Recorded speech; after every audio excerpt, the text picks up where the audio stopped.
Hi అండి. ఎప్పుడూ బయటేనా అప్పుడప్పుడు ఇలా ఇంట్లో ట్రై చేయండి. టేస్ట్ అయితే బాగుంటుంది. పిల్లలు కూడా ఇష్టంగా తింటారు.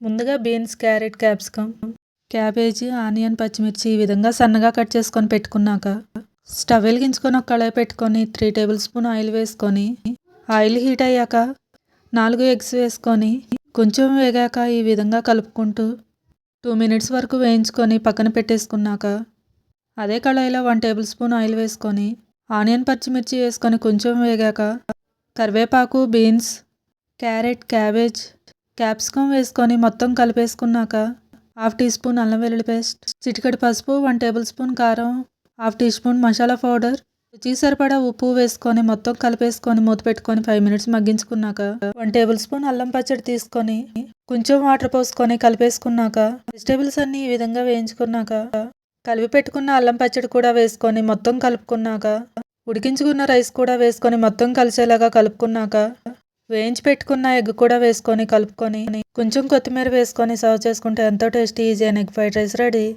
టేస్ట్ అయితే చాలా బాగుంది. మీరు కూడా ట్రై చేయండి. వీడియో నచ్చితే లైక్ అండ్ సబ్స్క్రైబ్. బాయ్.